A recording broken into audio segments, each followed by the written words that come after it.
Alright, so story time. Years and years ago, I had a little tiny rust hole in this truck. And I was in high school, and shop teacher said, "Oh, why don't you just make a patch panel, cover it up?" So that's what I made. Now at the time, the rust hole wasn't much bigger than this. It was probably, about that big. This is the passenger side of the truck. Now here we are 15 years later. And this is the damage. So this is gonna be a couple parts. I'm gonna be cutting a lot of this out and welding it in. I'll bring you guys along for the ride here. Seats out. That's what I'm thinking here.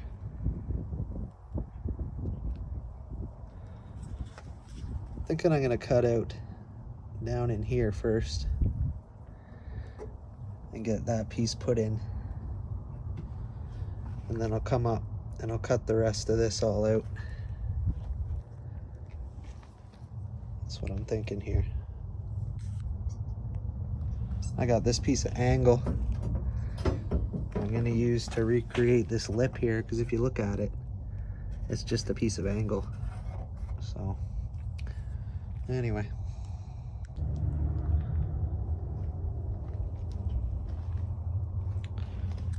I was gonna keep this because it seems pretty solid, but some rust jacking, and looks like it's two plates put together. So and I don't really know how I would tie that in, maybe from underneath, but it just seems more hassle than it's worth, so I'm gonna cut that out too.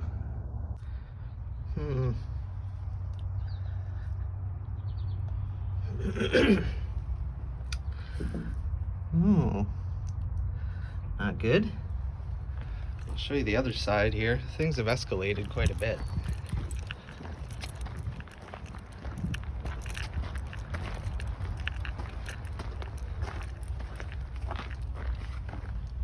Damn.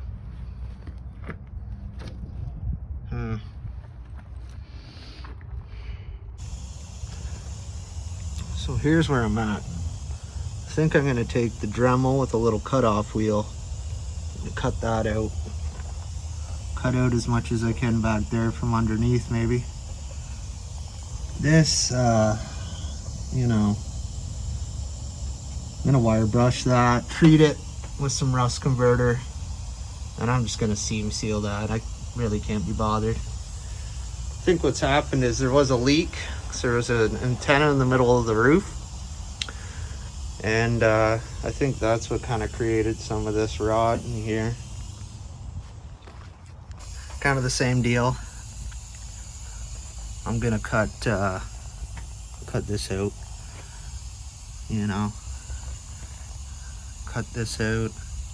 I don't know how much I'm gonna cut out. I'm gonna try not to cut out a lot on this side because it's not quite as bad.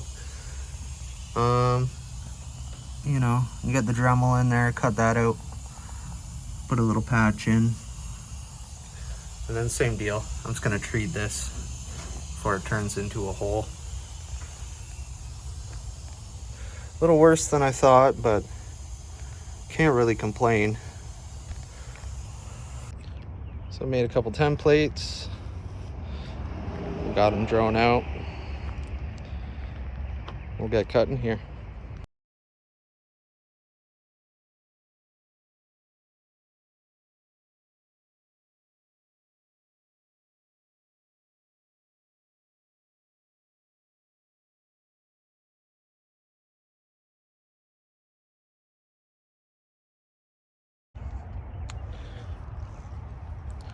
There's how I'm gonna bend all the bends in that piece. Pretty easy. Piece of angle iron, hammer.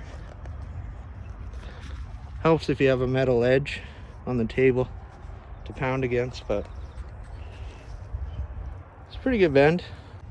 Well, bit of an issue. Let's get it in there. Like, it's weldable, workable, but the floor has like a U-shaped bend to it, kinda. So I think I'm gonna just cut it off here and do that little section in 2 or 3 pieces. Some progress.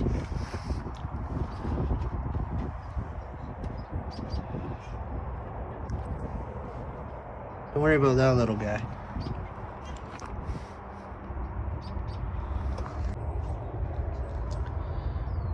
Now I still gotta seam seal it, but you know, it's good enough for an old truck, right? I just took that channel stuff here and I just screwed it on, and then I'll just seam seal in underneath tight. There shouldn't be any issues. I'll seam seal all up in here around all my welds. I'm gonna go underneath, seam seal the bottom of it. It should be fine.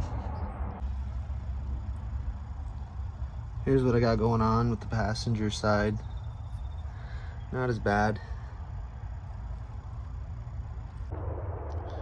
Here we are, all seam sealed. Not perfect, but it's good enough for an old truck, eh? Yeah, don't worry about that. One day I'm gonna have to do the cab corner, and I'll worry about it then. Anyway, I'll show you the other side here. What a sweetheart. Just look at this thing.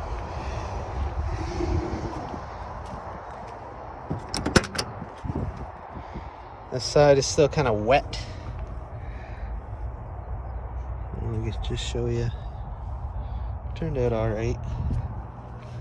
Back in there, I definitely didn't just screw a plate and then seam sealed the outside of it. Definitely didn't do that. Oh yeah, and this isn't all just seam sealer shoved in the hole. Wouldn't do that. Oh shit. Fuck me, I even adjusted this. Can't have nothing nice, eh? Fuck. Look, close. There you go. Anyway, that's it for now.